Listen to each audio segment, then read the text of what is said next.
அப்படி இந்த வாரத்துல மேஜரான ஒரு அரசியல் மூன் எடுத்துட்டோம்னா, இதுவரை தண்ணி காட்டிட்டு வந்த தேமுதிக போய் திமுக கூட்டணியில இணைஞ்சிருச்சு ஒரு வழியா.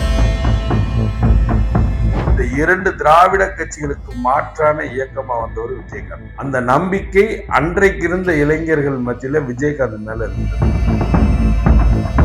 திமுக கூட்டணியில் இருக்கக்கூடிய கட்சிகளுக்கு ஒரு காமன் அஜெண்டா இருக்கிற மாதிரி அந்த அஜெண்டா அடிப்படையில எல்லாம் தேமுதிக வந்து திமுகவுக்கு வரல. அது சீட்டுக்காகவும் மற்ற மறைமுக பேரங்களின் மூலமாகவே மட்டுமே வந்து திமுக கூட்டணிக்குள்ள தேமுதிக வந்து இணைஞ்சிருக்கு.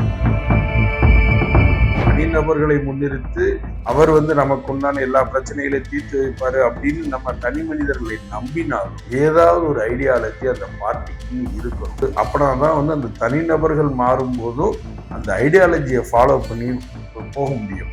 இல்லைன்னா கடைசி தேமுதிக போய் திமுக இணைந்தது மாதிரி தான் இருக்கு.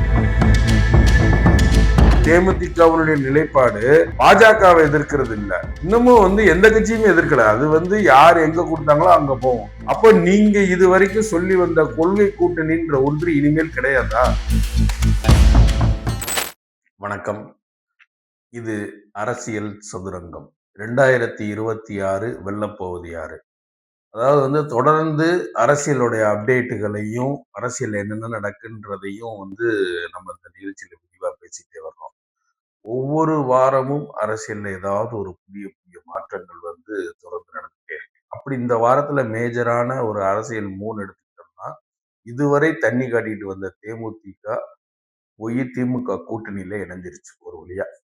இந்த தேமுதிக யாரோட போகும் யாரோட போகும்ன்றதுதான் கடந்த ஒரு காங்கிரஸ் தேமுதிக இந்த 2 தான் வந்து பெரிய பிரச்சனையை தமிழக அரசியலுடைய மிகப்பெரிய பிரச்சனையா பார்த்து விவாதங்களா பார்த்து விவாதிக்கப்பட்டது. இப்போ கடைசி தேமுதிக திமுகவோட போய் இணைஞ்சிருச்சு. எதனால அது வந்து திமுகவுக்கு போச்சு அப்படிங்கிற கொஸ்டின் வந்து யாருக்குமே எழப்போறது இல்லை. ஏன்னா தேமுதிக எதுக்காக திமுக போச்சுன்றது ஊருக்கே தெரியும், உலகத்துக்கே தெரியும். அது அதிமுக கூட போயிருந்தாலும் எதுக்காக போயிருக்குன்றதும் ஊருக்கே தெரியும், உலகத்துக்கே தெரியும். அப்படி எந்த விதமான ஒரு கொள்கை அடிப்படையிலேயோ இல்ல வந்து காமன் மினிமம் ப்ரோக்ராம் இருக்குது, அதாவது திமுக கூட்டணிக்குள் இருக்கின்ற கட்சிகளுக்கு திமுக கூட்டணியில் இருக்கக்கூடிய கட்சிகளுக்கு ஒரு காமன் அஜெண்டா இருக்கிற மாதிரி அந்த அஜெண்டா அடிப்படையில எல்லாம் தேமுதிக வந்து திமுகவுக்கு வரல. அது ஓட்டு அது சீட்டுக்காகவும் மற்ற மறைமுக பேரங்களின் மூலமாகவே மட்டுமே வந்து திமுக கூட்டணிக்குள்ள தேமுதிக வந்து இணைஞ்சிருக்கு. இது அரசியல் நேரத்துல வழக்கமா நடக்கக்கூடிய விஷயங்கள் தான். இதுல இங்க இருக்கிற கட்சி அங்க போகுது, அங்க இருக்க கட்சி இங்க வரப்போகுது, சீட்டுக்காக இது வரப்போகுது, பேரங்கள் நடக்க போகுது, போய் சேரப்போகுது. இதுல என்ன பெரிய விசேஷம் இருந்திருக்கு? இப்ப தேமுதிக வந்ததனால் திமுகவுடைய கூட்டணி மிகப்பெரிய பலம் பெற்றுச்சா, அது வெற்றி கூட்டணியா காட்டப்படுதா அப்படிங்கிற பிம்பங்கள் எல்லாமே ஊதி பெரிதாக்கப்பட்டாலும் இந்த விஷயத்துல ஏன் தேமுதிக வந்து விஷயத்தை நாம ஏன் கவனத்தில் எடுக்கணும்னா, இன்று மாற்று என்று வந்து வந்திருக்கிற விஜய் கவனிக்க வேண்டிய விஷயங்கள் இதுல நிறைய இருக்கு.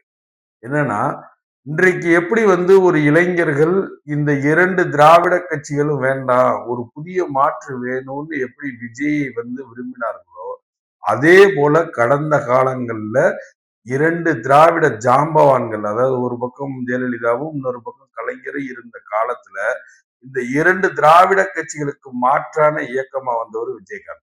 அந்த நம்பிக்கை அன்றைக்கு இருந்த இளைஞர்கள் மத்தியில விஜயகாந்த் மேல இருந்தது. அதாவது இன்றைக்கு விஜய்க்கு இருக்கக்கூடிய அத்தனை மைனஸ் பாயிண்ட்களும் எதெல்லாம், அதாவது அவர் வீட்டை விட்டு வெளியே வர மாட்டாரு, அவர் பேசவே மாட்டாரு, செயல்பட மாட்டாருன்னு சொல்லக்கூடிய விஷயங்கள் எதுலையுமே ஒரு மைனஸ் கூட விஜயகாந்த் கிடையாது.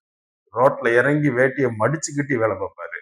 கட்சி வேலைன்னா அப்படி, அதாவது வந்து கட்சியினரோடையும் மக்களோடையும் இயல்போடு இயல்பா பழகுவார். அவருடைய பிரச்சாரங்கள் எல்லாம் பார்த்தோம்னா, அதாவது கேள்வி பதில் தோணியிலே இருக்கும். அதாவது கீழே இருக்கிற மக்கள்கிட்ட, என்னம்மா நீ அரிசி வாங்கினியா, அந்த திட்டம் வந்துச்சா, அது வந்துச்சா, இது வந்துச்சா அப்படின்னு ஒரு பேச்சு வழக்குல அது வரைக்கும் வந்து இலக்கிய தமிழ்லையும் ரொம்ப அடுக்கு மொழியிலையும் இருந்துகிட்டு வந்த அரசியல் பேச்சுக்களை கலோக்கியல் மொழிக்கு மாத்தினவர் வந்து விஜயகாந்த் தான்.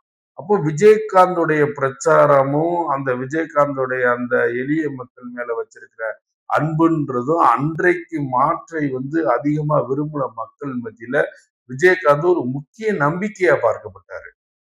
இன்றைக்கு விஜய்க்கு சொல்லக்கூடிய எந்த விதமான மைனஸ் பாயிண்ட்களும் அன்னைக்கு விஜயகாந்த் கிடையாது. அவர் இயல்பாவே பேசுவாரு. கோபம் வந்தா கோபத்தை வெளிப்படுத்துவாரு. அன்பு வந்தா அன்பை வெளிப்படுத்துவாரு. சந்தோஷத்தை வெளிப்படுத்துவாரு.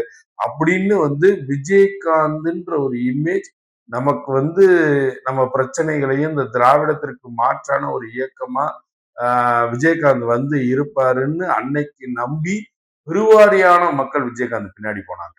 முதல் தேர்தலே கிட்டத்தட்ட பல 10% மேல வாக்கு வங்கியை நிரூபித்து 2வது முறை அவர் கூட்டணிக்கு அதிமுகவோட போனாரு. போய் பிரதான எதிர்கட்சியா மாறினாரு. பிரதான எதிர்கட்சியா மாறி அடுத்து மக்கள் நல கூட்டணிக்குள்ள நுழைஞ்சாரு. அப்புறம் அப்படியே அவருடைய உடல் நலக்குறைவு அது அப்படியே கட்சி கொஞ்சம் கொஞ்சமா தேஞ்சு கடைசி விஜயகாந்த் மறைவிற்கு பிறகு பிரேமலதா அந்த கட்சியை கைப்பற்றி கடைசி எது மாற்று இந்த இளைஞர்களுடைய மாற்று நம்பிக்கை என்று பார்க்கப்பட்ட தேமுதிக 2% ஓட்டுல தேஞ்சு நின்றுச்சு. கடைசி இன்னைக்கு மகனுக்கும் தம்பிக்கும் சீட்டு வாங்குறதுக்கான ஒரு இயக்கமா கடைசி மாறி நிக்குது. அதாவது ஒரு கொள்கை இல்லாத ஒரு இயக்கம் கடைசியில் என்ன மாதிரி போய் சேரும்ன்றதுக்கு தேமுதிக ஒரு நல்ல உதாரணம். அது அன்றைக்கு இன்றைக்கு மாற்றத்தை விரும்புகிற இளைஞர்கள் இந்த தேமுதிகவுடைய வரலாறை ரொம்ப உன்னிப்பா கவனிக்கணும். அதாவது எந்த சமரசமும் இல்லாத போராளி தான் விஜயகாந்த். அதாவது விஜயகாந்துக்கு கொள்கைகள் கிடையாது. விஜயகாந்த் பெரிய எதுவுமே அவருக்குன்னு தனியான திட்டங்கள், அவர் வியூ பாயிண்ட், அவர் அரசியல்ல இப்படி இந்த சாரியா அந்த சாரி எந்த சாரியும் கிடையாது. ஆனா விஜயகாந்த் ஒரு நல்ல மனிதர். அவரை நம்பி அவருக்கு பின்னால் நம்ம அணிதிரண்டு நின்னோம்னா நமக்கு ஒரு அரசியல் மாற்றத்தை விஜயகாந்த் ஏற்படுத்தி தருவார்னு இன்றைக்கு எப்படி விஜயை நம்புகிறீர்களோ அதே போல விஜயகாந்தை அன்று நம்பினார்கள். அதே மாதிரி அதே வாடகை தான் அவர் கருப்பு எம்ஜிஆர் ஆனாரு. அவர் அதிமுகவினுடைய ஓட்டுகளை பல்வேறு இடங்கள்ல பிரிப்பாருன்னு தெரிஞ்சுதான் ஜெயலலிதா ரொம்ப டேட்டிக்ஸா அவரை கூட்டணிக்குள்ள கொண்டு வந்தாங்க. கூட்டணிக்குள்ள கொண்டு வந்ததன் மூலமா அதிமுகவினுடைய அந்த கரிஷ்மா ஓட்டுகளை வெளியே போக விடாம தக்க வச்சு ரொம்ப மாஸ்டர் பிளான் ஒண்ணு பண்ணாங்க. அப்படி பல்வேறு இடையில் சறுக்கல்கள் இருந்தாலும் விஜயகாந்த் பூரண உடல்நலத்தோடு இருந்த வரைக்கும் அந்த கட்சி நல்ல முறையில இருந்தது. இன்றைக்கு நாம் இதன் மூலமா தெரிஞ்சுக்க வேண்டியது என்னன்னா, ஒரு கருத்தியல் நம்ம யாரை மாற்றுன்னு நினைக்கிறதுன்றது பெருசு கிடையாது. ஆனா அதுக்கு ஒரு ஐடியாலஜி வேணும். இப்ப நம்ம தனிநபர்களை முன்னிறுத்து அவர் நமக்கு எல்லாமே செய்வாரு வைப்பாரு, அவர் ஒரு நல்ல மனிதர், அவர் நமக்கு உண்டான எல்லா பிரச்சனைகளையும் தீர்த்து வைப்பாரு அப்படின்னு நம்ம தனி மனிதர்களை நம்பினாலும் ஏதாவது ஒரு ஐடியாலஜி அந்த பார்ட்டிக்குன்னு இருக்கணும். அது ஒரு அப்பனாதான் அந்த தனிநபர்கள் மாறும் போதும் அந்த ஐடியாலஜியை ஃபாலோ பண்ணி போக முடியும். இல்லைன்னா கடைசி தேமுதிக போய் திமுக இணைந்தது மாதிரிதான் இருக்கும்.